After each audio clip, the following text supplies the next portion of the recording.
Ladies and gentlemen, welcome back to the channel. Today, we're going to be talking about 4 ways that I think the federal government, here in the U.S. specifically, are trying to fight Bitcoin or fight cryptocurrency or attempt to crash the market. I don't believe the federal government, first and foremost, wants to see cryptocurrency thrive. Most of you need to understand that the purpose in cryptocurrency, by and large, for the most part, the single largest use case overall for cryptocurrency, primarily Bitcoin especially, is to rival the US dollar currency. That is to have a decentralized currency that is not easily manipulated, to have a currency that does not favor the people at the top of the financial food chain. That is the #1 use case for cryptocurrency. And I believe government is going to do everything, the US government is going to do everything that they can. And I think there's 3 main vectors of attack where they are going to attempt to destroy that use case. Not destroy Bitcoin. You can't destroy Bitcoin, but they're going to try to stop that use case. And I believe it's going to work in the short to medium term.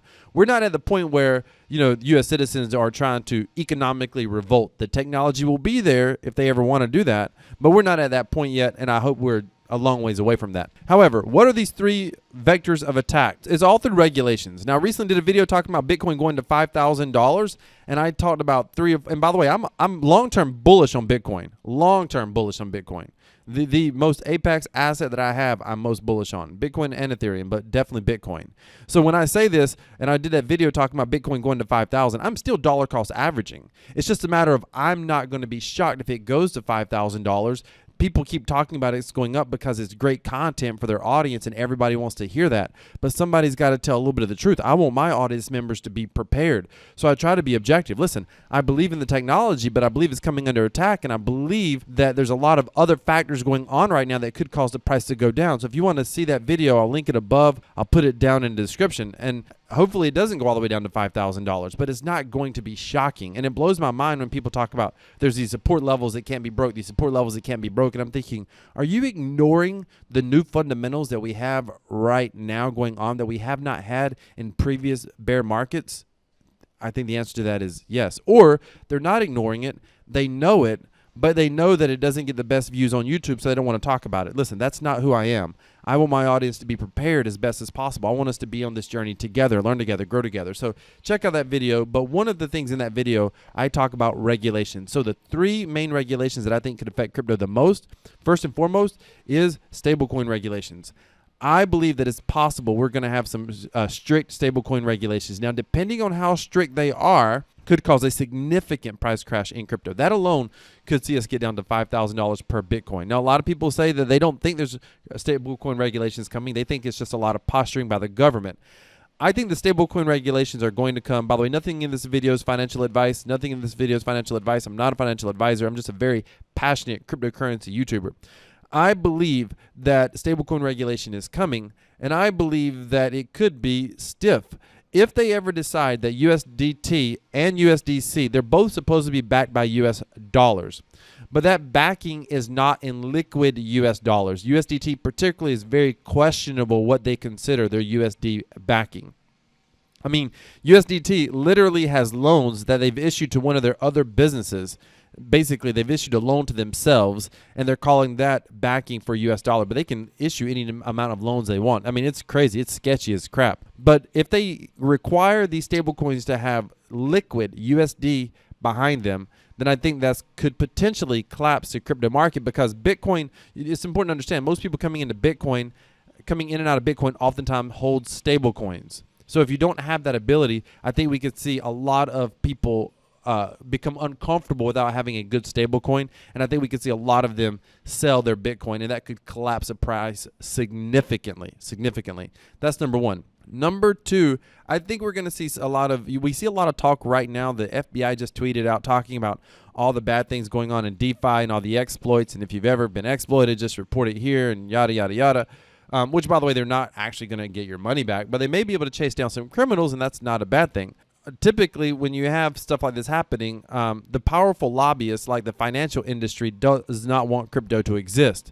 So all they have to do, the Goldman Sachs of the world, all they have to do is lobby for Congress to essentially say, hey, Let's put some legislation in place, and let's make it stiff legislation that hurts DeFi, for example, legislation that doesn't make it easy to transfer cryptocurrency. And the way they do that is they remove a lot of the anonymity. They take away some of the anonymous factors in crypto. For example, we saw what happened with Tornado Cash a while back, where Tornado Cash got basically, essentially, sort of shut down. Again, it still exists. The smart contract's still there. A lot of people stopped using it. Jail sentences and fines associated with it now. So a lot of people stopped using it. In recent time was the last year that President Trump was in office. A lot of people don't realize this, but there was a regulation that was looking to go through, and that regulation would have required everybody to KYC AML every single address they sent crypto to. So imagine all the different contracts, decentralized contracts you send crypto to, you can't KYC AML them. Imagine every friend that you have to keep track of every crypto address that they have, and you have to somehow track it in a spreadsheet to send crypto to them because you're responsible. If the federal government ever comes to you, you have to prove that you as an individual, not you as a business, if you have your own business for your customers like an exchange. And we understand exchanges have to do KYC AML to be compliant, but we're talking about private citizens have to KYC AML transactions. Now thankfully that regulation didn't go through, but the fact that it was even submitted for public debate for a minute is mind-blowing. And I think a lot of the times what the government does is they'll put regulations out there, they'll put laws, and they'll pull it back. They'll do it again, they'll pull it back. And they constantly, these politicians, they constantly push and push and push until the regulations, for whatever reason, become acceptable. And I think a lot of what's happening right now in DeFi, part of it, of course, bad things are happening. No doubt. There are contracts getting exploited. That sort of stuff happens. Now, I just accept it as part of the risk. And I use all sorts of risk mitigation strategies, diversifying, thinking about the size that I'm investing, being aware of that, using risk capital, understanding that I got to take money off the table. So I expect crypto to be a bit of a wild, wild west. I expect DeFi to be a wild, wild west. That's why we have such incredible earning potential. You want to see the earning potential leave crypto, then watch them crack down on it and, like they have the traditional financial markets. You and I cannot make the same type of returns in the traditional markets that we can make in the cryptocurrency market. Part of the reason we can make that, is because it's a bit of a wild, wild west. But because people get hurt, it becomes very popular for the government to swoop in and, say they're going to protect everybody. So what happens is you start seeing a lot more news stories coming out now, a lot more news stories. I mean, the FBI is tweeting about it, for God's sakes. So you're seeing all this public attention being brought to bad things happening. So how does the government fix bad things? They create new laws. They create new regulations, like the one I just mentioned. That would be an extreme example, but I believe that we're going to see stuff like that happening where all of a sudden it's like, oh, you can't use cryptocurrency in the same, anonymous or pseudo-anonymous way. You got to make certain that you know who you're sending cryptocurrency to. And, oh, by the way, they got to make certain they know who you are. Now, this is already happening somewhat in the banking industry. Most people aren't aware of this. I have had businesses for years where I marketed products that were north of $1,000, over $10,000. And several times a year, I'll have a client who would want to purchase products and they would want to do a bank wire. And it was always amazing to me when someone wanted to do a bank wire, how unfamiliar they are with that technology. When you go do a bank wire, you start doing a large amount of money, over $1,000. Then your banker, the bank manager, the teller, whoever's doing that bank wire, they start asking all sorts of weird questions. Well, do you know who you're sending money to? Are you sure about this? Or, is this a good idea? Do you want to do this? I've even had probably 2 instances where a bank told somebody they would not wire the funds for them. Their money, they would not wire the funds for them. Think about that. That's crazy. Now, we're talking about 2 instances over probably a 15-year period, but that's insane. So if we already see some of that happening in traditional markets, and I would always have to tell customers, hey, you can wire the money if you want to. You can pay with a credit card or debit card, but if you wire the money, just know you're going to have to answer these questions because it would freak people out. It would always freak them out, and it's like it was just weird. I always was like, why is the I just found that so awkward that the banks would ask questions like this. And listen, go into your bank and try to withdraw $1,000. I promise you, someone's going to say, what are you using this money for? I promise you. Tell them you're going to garage selling. Tell them you're going to use it to, buy a hot tub or something. You want to have cash on hand or something. You saw something on Craigslist or the Facebook Marketplace. But you go withdraw 4 figures or more, somebody's going to say, oh, so are you going on vacation? They're going to probe what you're trying to do with the money. If they're already doing that with traditional finance, then no doubt they're going to do that with cryptocurrency and digital finance. The third method I think that we could see, so the first method, of course, was stablecoin regulations. That's going to hurt the market, and that will turn a lot of people off of crypto. The other thing that I think they're going to do and is possibly require a lot more KYC AML on our parts as individuals, which is almost unrealistic and defeats part of the purpose of crypto. It definitely hurts DeFi a lot. They may not require you to KYC another individual, but they may require you to KYC a business, and they could classify smart contracts as businesses or entities. There's no way to KYC AML most smart contracts ever. So that alone hamstrings DeFi a great deal. I mean, that hurts DeFi. Those are two methods that I think they could use. A third method they could use, and I think, and then the fourth method, by the way, is pretty direct. And I actually think the fourth method is probably the most likely. The third method is using CBDCs. So a lot of people are familiar with central bank digital currencies. What you may not be aware of right now is central bank digital currencies don't necessarily need a blockchain. This is a lot of the talk that's been happening this year. For a long time, a lot of us thought, okay, they're going to use some sort of a blockchain. It's going to be a private blockchain. It's going to be something, that's not decentralized. It's going to be something where they can, basically roll back transactions, do negative inflation, pull funds out of your wallet. It's going to be something like a blockchain like USDC uses, a blockchain like USDT uses, private blockchain. But it's even worse than that. They're talking about now that we may not even need a blockchain. And there's another news story I'll show you in a minute, but they're talking about creating literal video game money at this point. The thing about a blockchain is it offers some level of trust, because arguably there would be a block explorer and you would at least be able to see some level of transparency on a blockchain, possibly. But they're talking about no blockchain. That means there's no distributed ledger at all. I mean, that's crazy. You're talking about the government having total control of printing more money. It would be nearly impossible to know how much money is in circulation. They could do negative interest rates. They could just take money away. It's not even on a blockchain. It's not even going to be traceable or trackable. Now, the reason I think that they want to get away from a blockchain is because the blockchain is too constraining for them. I think a blockchain gives them a level of accountability that they may not want. See, if CBDCs are not on a blockchain, now it allows them to full-on attack and regulate blockchains more freely, more openly.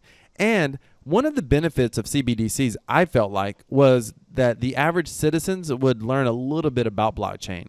They would have some sort of easy-to-use wallet. They would be interacting with the blockchain in some way.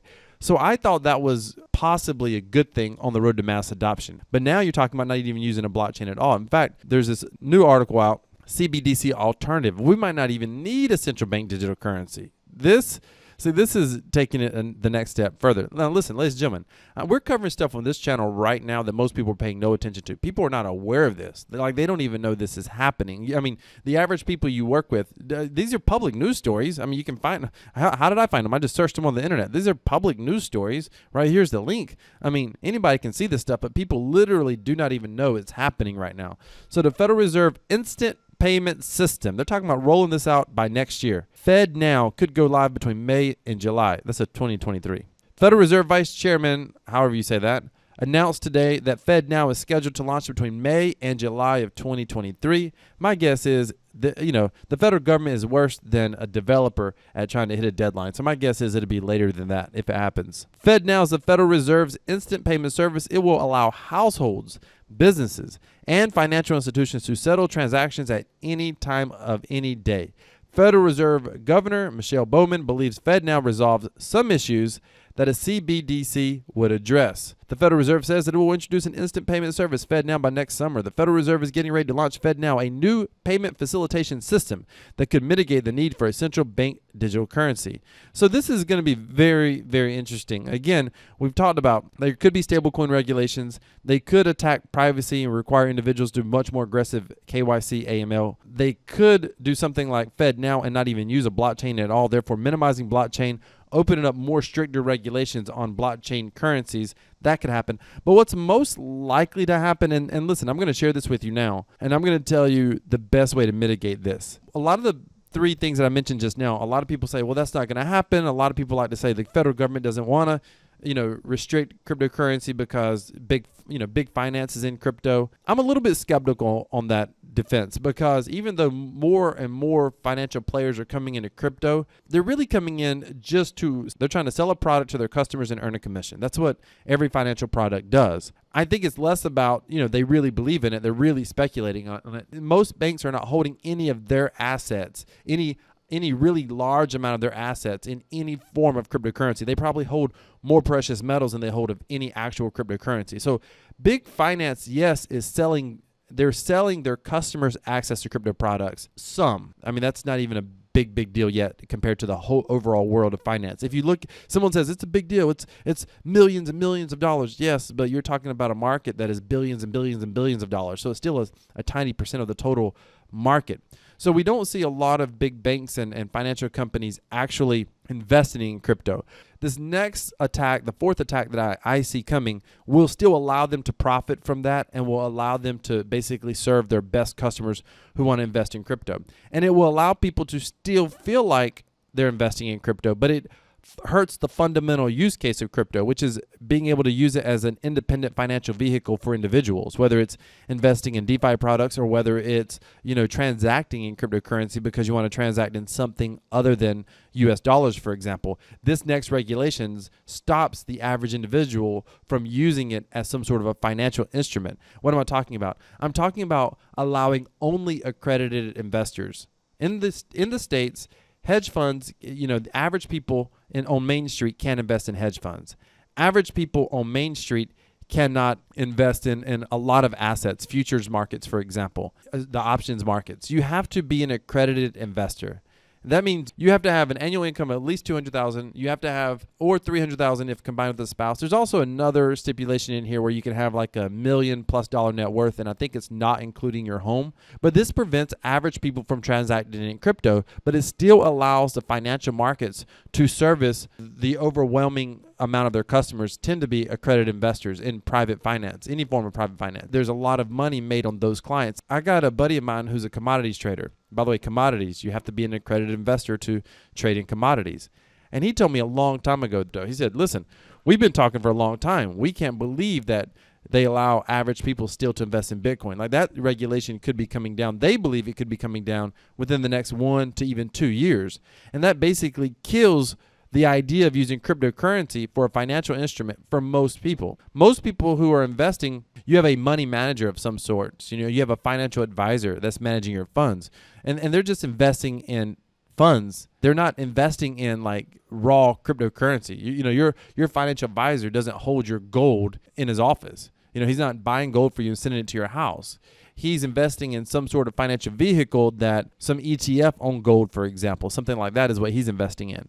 So I think most likely what's going to happen is they're going to attempt to require accredited, in order to invest in cryptocurrency, you have to be an accredited investor. Now, I'm fully expecting this to come. So I've already made plans for this or whatnot. And I encourage you to start doing that as well. One of the things you can do is start increasing your annual income. And you need to start socking some funds away. Investing in passive income assets that allow you to have potentially a long-term income, then I recommend that you do whatever you can to start creating income streams where you can make eventually $1,000 a day. $1,000 a day gets you to $360,000 a year. $500,000 a day is going to get you, pretty close. If you're married, I have a video on my channel where I'm investing in one project where my goal is to get that up to $1,000 a day. I don't know if I'll do it. The video is really more of a journey. Full disclosure, right now I've got that project up to about $20 a day. But you can go ahead and watch that video. I'll put it on your end screen now. Ladies and gentlemen, thank you so much for watching. Decentralized cryptocurrency equals freedom. This is Crypto Wealth. I'm out.